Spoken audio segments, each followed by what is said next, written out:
السلام علیکم aware world کے معزز ناظرین ڈرامہ سیریل ارطغرل غازی اور کورلش عثمان میں جہاں مجاہدین کا ذکر ہوا ہے، وہی ان مرد مجاہدوں کی پشت پناہی کے لیے اللہ رب العزت کے نیک بندوں کا ذکر بھی موجود ہے، جو صدیوں سے اللہ کے دین کی تعلیمات کو لوگوں تک پہنچاتے اور نوجوانوں کی روحانی تربیت کرتے آ رہے ہیں۔ ڈرامہ سیریل ارطغرل غازی میں ابن العربی نے ارطغرل کی روحانی طور پر مدد اور تربیت کی، ٹھیک اسی طرح ڈرامہ سیریل کورلش عثمان میں شیخ ادابالی نے عثمان غازی کی روحانی تربیت کی۔ ناظرین، آج کی اس ویڈیو میں ہم آپ کو عثمان غازی کی روحانی استاد شیخ ادابالی کے بارے میں بتائیں گے کہ وہ کون تھے، شیخ ادابالی کا ارطغرل سے کیا رشتہ تھا، وہ کیسے عثمان غازی کے سرپرست بنے، عثمان غازی کس وجہ سے شیخ ادابالی کی درگاہ کے چکر کاٹتے تھے، شیخ ادابالی کا بالا خاتون سے کیا رشتہ تھا، تاریخ میں عثمان ڈریم کس چیز کی طرف اشارہ ہے، شیخ ادابالی نے عثمان غازی کو دل کو چھو لینے والی کیا نصیحت کی،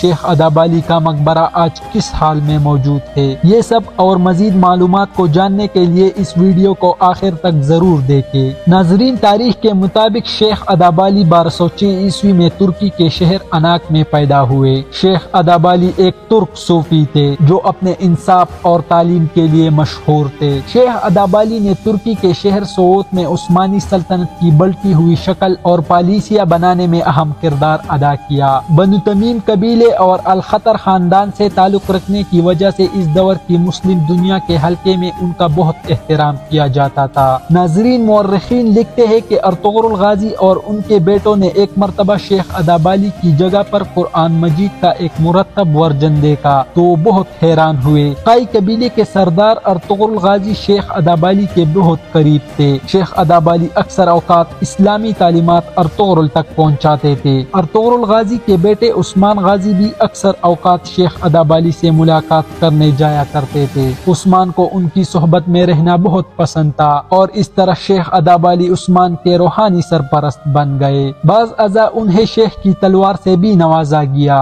شیخ ادابالی کی ایک بیٹی رابعہ بالا خاتون تھی۔ شیخ ادابالی کی درگاہ مقدس کے دورے کے دوران عثمان غازی کی نظر شیخ ادابالی کی بیٹی رابعہ بالا خاتون پر پڑی اور ان کو دیکھتے ہی عثمان غازی کو ان سے محبت ہو گئی۔ چنانچہ ادابالی کی درگاہ پر دورے کرنا عثمان غازی کے لیے ایک وجہ بن گئی۔ جب عثمان غازی نے شیخ ادابالی سے اپنی محبت کا اظہار کیا تو شیخ ادابالی نے سماجی رابطوں کے فاصلے کی وجہ سے انکار کر دیا۔ بعض مورخین کے مطابق شیخ ادابالی عثمان کے والد ارطغرل غازی سے اناطولیہ کے مسلمانوں کی صورتحال پر گفتگو کیا کرتے تھے، اسی لیے عثمان کئی بار شیخ ادابالی کا مہمان رہا۔ بالآخر شیخ ادابالی عثمان غازی کے روحانی سرپرست بن گئے اور انہوں نے عثمان غازی کو ایک انمول غازی تلوار سے منسلک کر دیا۔ ناظرین، مورخین یہ بھی لکھتے ہیں کہ ایک مرتبہ عثمان غازی شیخ کی درگاہ پر سو رہے تھے کہ انہوں نے ایک خواب دیکھا۔ آپ نے دیکھا کہ ایک ہلال چاند شیخ ادابالی کے سینے سے نکلا اور رفتہ رفتہ وہ بدر کامل بن گیا، یعنی کہ 14ویں کا چاند بن گیا، اور اس کے بعد وہ عثمان غازی کے سینے میں پیوست ہو گیا۔